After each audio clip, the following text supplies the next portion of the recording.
घटना आहे रामेश्वरीची। रामेश्वरी रवींद्र नागपुरे, वय अवघं 24, डोळ्यात भविष्याचं स्वप्न, चेहऱ्यावर निरागस हास्य आणि मनात घरासाठी काहीतरी करून दाखवायची आस। ती फक्त एक मुलगी नव्हती, तर ती एका आईवडिलांची उमेद होती, एका भावासाठी बहीण होती आणि समाजासाठी एक प्रगतिशील चेहरा होती। उच्च शिक्षित, आत्मनिर्भर आणि आत्मविश्वासू अशी तरुणी एका चांगल्या लग्नाच्या स्वप्नाने भारावली होती। पण हे स्वप्न एवढं झणझणीत फुटेल, एवढं काळीत चिरून जाईल याचा विचार तिच्या आईवडिलांनी तर सोडाच, तिने स्वतःनेही कधी केला नव्हता। रामेश्वरीचा जन्म भुसावळ तालुक्यातील कुन्हेपांच्या या छोट्याशा गावात झाला। तिचं कुटुंब हे प्रतिष्ठित, सन्माननीय असं होतं। वडील रवींद्र नागपुरे हे प्रामाणिक आणि मेहनती शेतकरी, आई गृहिणी, घरात साधेपणाचं पण प्रेमळ वातावरण। एकुलती एक मुलगी असल्यामुळे घरातील प्रत्येक व्यक्ती तिच्यावर जीव टाकत असे। बालपणापासून अभ्यासात हुशार, शाळा महाविद्यालयात एकदम गुणी विद्यार्थिनी म्हणून ओळखली जायची। शिक्षण पूर्ण झाल्यावर तिने स्वतःला फिट ठेवण्यासाठी जिम सुरू केली होती। ती स्वतःच्या आरोग्याबाबत जागरूक होती। तिचा स्वभाव शांत, विचारशील आणि अत्यंत समंजस असा होता। घरातील कुठल्याही गोष्टीबाबत तिने कधीच कुरबुर केली नाही आणि म्हणूनच तिच्या लग्नाच्या गोष्टीही आई वडिलांनी विचारपूर्वक पाहिल्या होत्या। रावेर तालुक्यातील भूषण या तरुणाशी रामेश्वरीचं लग्न ठरलं। भूषण आणि त्याचं कुटुंब नीटनेटकं वाटत होतं। 6 मार्च रोजी दोघांचा साखरपुडा थाटामाटात पार पडला। वऱ्हाडी, नातेवाईक, गावकरी सगळ्यांनीच या सुंदर जोडप्याला शुभेच्छांचा वर्षाव केला। लग्नाचा मुहूर्त 18 मे रोजीचा ठरवण्यात आला होता। हुंडा म्हणून नागपुरे कुटुंबाने 1.5 तोळं सोनं आणि 50,000 रुपये रोख देण्याची तयारी दाखवली होती। एवढंच नव्हे तर मुलीचं सुखी संसाराचं स्वप्न साकार होण्यासाठी लागेल ते सगळं करायला तयार होते। पण साखरपुडा होऊन अवघे काही दिवसच लोटले आणि चित्र पालटायला सुरुवात झाली। भूषण आणि त्यांच्या नातेवाईकांकडून, आईकडून सतत दागिने आणि पैशांची मागणी सुरू झाली। एक दिवस फोन करून सांगितलं, आम्ही जळगावात आलो आहोत, आजच दागिने आणि रोख रक्कम द्या। वडिलांनी विश्वास ठेवून सर्व काही रावेरला नेऊन दिलं। पण त्यावरच सगळं थांबलं नाही। त्यानंतर भूषणने रामेश्वरीला टोमणे मारणं सुरू केलं। तू जाड आहेस, मला आवडत नाही, माझे मामा म्हणाले म्हणून मी होकार दिला, पण हे लग्न मी मोडणार आहे। लग्न गावात नाहीये, उत्सावळात लॉनवर करायचं, असे शब्द रामेश्वरीच्या मनात ठसठसत राहिले, तिच्या आत्म्यास वेदना देत राहिले। या अपमानाने ती खचून न जाता रामेश्वरीने स्वतःला बदलण्याचा प्रयत्न केला। तिने भुसावळमध्ये जाऊन जिम लावली, व्यायाम करून स्वतःचं वजन कमी करायचा आटोकाट प्रयत्न केला। त्याचे फोटो काढून भूषणला पाठवले, पण त्याचं उत्तर पुन्हा कटूच होतं। आता काय उपयोग, आता काही बदलणार नाही। ती बदलायचा प्रयत्न करत होती, पण तो केवळ दोष देण्यात मग्न होता। भूषण आणि त्याच्या आईच्या अपेक्षा थांबल्या नाहीत। सतत एखादा तगादा, आणखीन दागिने, आणखीन खर्च, आणखीन मानपान आणि दरम्यान त्यांचं वागणं हे उद्धट आणि हिणवणारं होत गेलं। आमच्या लायक नाहीयेस तू, आम्हाला चांगली मुलगी हवी होती। रामेश्वरी मनातलं सगळं आई वडिलांना सांगत नव्हती। ती त्यांना त्रास नको म्हणून अनेक गोष्टी गिळून गिळून सहन करत होती, पण आतून ती तुटत चालली होती। शुक्रवारी रामेश्वरीचे आई वडील शिरसोलीला लग्नाला गेले होते। रामेश्वरी जिमला गेली होती। संध्याकाळी 4च्या सुमारास तिने वडिलांना फोन केला। त्या बोलण्यात काहीतरी गूढ होतं, काहीतरी वेगळं वाटत होतं। जेव्हा आई वडील घरी परतले तेव्हा दरवाजा बंद होता। आवाज दिला पण प्रतिसाद आला नाही। तिचा चुलत भाऊ जीवन नागपुरे आला। दरवाजा तोडण्यात आला आणि समोरचं दृश्य अंगावर शहारे आणणारं होतं। रामेश्वरीने ओढणीने गळफास घेतला होता। रामेश्वरीच्या हसणाऱ्या चेहऱ्यामागे काय सुरू होतं हे कोणीच ओळखू शकलं नाही। घरच्यांसमोर ती शांत, समजूतदार वाटायची, पण तिच्या मनात एक भयंकर युद्ध चाललं होतं। प्रेम, स्वप्न, आत्मसन्मान सगळं एका बाजूला आणि दुसऱ्या बाजूला भूषण आणि त्याच्या आईकडून येणारा अवहेलना, अपमान आणि बेजबाबदार वागणूक। प्रत्येक वेळी भूषण तिला म्हणायचा, तुझे शरीरयष्टी पाहून मला अजिबात काही वाटत नाही, तू माझ्या लायकीची नाहीयेस। हा शब्द न शब्द अपमान देणारा होता। लग्न ठरलेलं असताना देखील तो तिचं व्यक्तिमत्व टीका करण्याचं, कमी लेखण्याचं काम करत होता.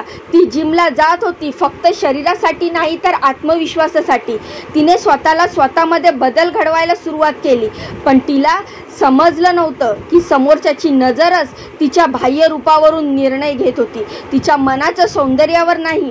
एकीकडे लग्न जवळ येत होतं, 18 मेचा मुहूर्त जवळ येत होता, दुसरीकडे भूषणकडून मानसिक छळ वाढत चालला होता. लग्नाच्या दिवशी अजून पैसे आण, लॉन भुसावळ जवळ बुक करा, कुंडे गावात मला मान मिळणार नाही, तुझ्या घरच्यांनी हेही दिलं पाहिजे तेही दिलं पाहिजे, या सततच्या मागण्या आणि त्यावर त्याच्या आईकडून येणारी अपमानास्पद वागणूक, त्यामुळे रामेश्वरी ही आतून तुटत चालली होती.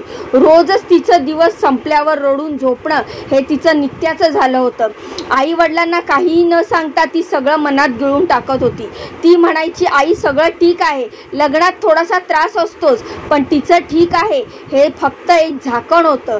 तिच्या आतल्या तुटलेल्या आत्म्याचं, त्या क्षणात थांबलेलं एक पवित्र सनई चौघड्याचं स्वप्न, संसार असह्य अश्रूमध्ये विरून गेला. रामेश्वरीचे वडील ज्यांनी आपल्या लेकरासाठी जीव ओवाळून टाकला होता, त्यांच्यासाठी हा धक्का असह्य होता. माझ्या लेकीने असं का केलं, काय कमी पडलं आमच्याकडून, हे शब्द फक्त शोक नव्हते, ते मनाला पोखरणारे होते. आईचा विलाप ऐकून परिसरातील अनेक जण व्यथित झाले.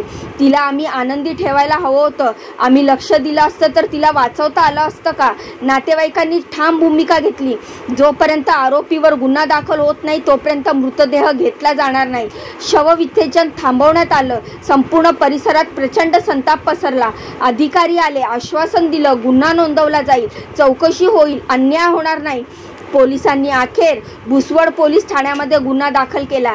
रामेश्वरीच्या वडिलांनी सखोल तक्रार दिली. भूषण आणि त्याच्या आईची सातत्याने माझ्या मुलीला मानसिक छळ देत होते, त्रास देत होते, अपमान, अवहेलना, वाढत्या अपेक्षा, या सगळ्यामुळे माझ्या मुलीने आत्महत्या केली. कायद्याने तक्रार नोंदवली गेली, पण एक प्रश्न कायम राहिला, का इतका उशीर झाला. जर आधीच हस्तक्षेप झाला असता तर कदाचित रामेश्वरी आज जिवंत असती. रामेश्वरीने काही लिहून ठेवलं नव्हतं, कुठलीही सुसाईड नोट मिळाली नाही, पण तिच्या मोबाईलमधील काही चॅट्स, जिमचे फोटो, सोबत पाठवलेले मेसेज हे तिचे निशब्द आक्रोश होते. एक फोटो खाली तिने लिहिलं होतं, तुझ्यासाठी मी प्रयत्न करते, अजून काय हवंय, पण समोरच्याकडून उत्तर आलं, उशीर झाला. आता हेच तिचं शेवटचं उत्तर ठरलं. रामेश्वरीला मृत्यूचा केवळ एक वैयक्तिक दुःख नाहीये तर एक सामाजिक सत्य आहे.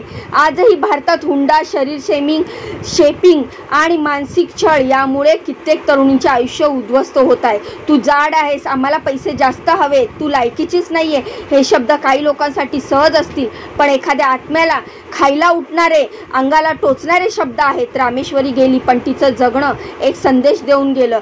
हुंडा बंद करा, स्वतःच्या मुलीप्रमाणे सुनांकडे बघा, कोणाच्या तरी शरीरावर, रंगावर टीका करू नका, मनाची सुंदरता अधिक महत्त्वाची असते. घटनेनंतर रामेश्वरीच्या नातेवाईकांना मोठा आक्रोश केला. ते म्हणाले, जोपर्यंत भूषण आणि त्याच्या आईवर गुन्हा दाखल होत नाही तोपर्यंत मृतदेह ताब्यात घेणार नाही. शवविच्छेदनासाठी जळगावच्या शासकीय रुग्णालयात थांबण्यात आलं. पोलिसांनी कारवाईचं आश्वासन दिलं, तेव्हा नातेवाईकांनी मृतदेह ताब्यात घेतला. रामेश्वरीच्या वडिलांनी भुसावळ पोलिसात स्पष्ट तक्रार दिली.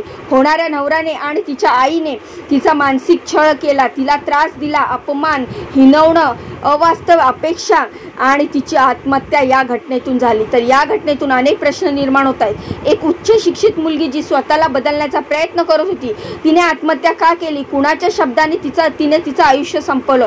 तू जाड आहेस, हे 4 शब्द इतके घातक ठरू शकतात का. लग्न म्हणजे केवळ व्यवहारच झाला का. मुलीच्या मनाच्या आत्मसन्मानाचा काहीच विचार केला जात नाही का.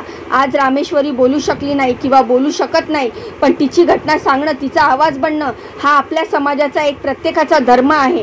ती फक्त एक मुलगी नव्हती तर ती एक आत्मा होती, ज्याने प्रेम केलं, स्वप्न बघितली आणि जगण्याचं ठरवलं, पण जगू शकली नाही. तिच्या आत्महत्येचा प्रश्न फक्त एक पोलीस केस नाही, तो एक आरसा आहे ज्यात आजचं समाजाचं विद्रूप रूप दिसतंय. आपण सर्वजण रामेश्वरीसारख्या एखाद्या मुलीचा हात धरू शकतो का, तिच्या स्वप्नांना साथ देऊ शकतो का. या घटनेतून आपण काय शिकावं तर प्रेम, सन्मान आणि स्वाभिमान हे कोणत्याही नात्याचे मूलभूत स्तंभ असतात. केवळ पैशावर, रूपावर किंवा सामाजिक अपेक्षांवर नाती उभारली जात नाहीत. लग्न प्रेमावर आधारित असायला हवं, व्यवहारावर नाही. तर आता लग्न काय फक्त व्यवहार राहिलंय का? देणं घेणं, हुंडा, सोने दागिने, गाड्या, पैसे आणि हुंडा ह्या सगळ्या गोष्टीवरच लग्न आता आधारित आहे का? तर ह्यामध्ये आता लग्नाच्या नात्यामध्ये प्रेम, आपुलकी, माणुसकी काहीच राहिलेलं नाही आहे का? तर तुम्हाला काय वाटतं मित्रांनो? या माहितीबद्दलच्या तुमच्या काय प्रतिक्रिया आहेत मला कमेंटच्या माध्यमातून नक्की सांगा. जाण्याआधी माहितीला लाईक करा, चॅनलला सबस्क्राईब करा आणि बाजूचं बेल आयकन दाबा, जेणेकरून मी माझ्या चॅनलवर जे जे महत्त्वपूर्ण नवीन अपडेट टाकते त्याचे नोटिफिकेशन तुम्हाला मिळेल आणि एकही माहिती तुमच्यापासून स्किप होणार नाही. तर भेटूया पुढच्या माहितीमध्ये अशीच लेटेस्ट नवीन अपडेट घेऊन. तोपर्यंत स्वतःची काळजी घ्या. बाय आणि नमस्कार.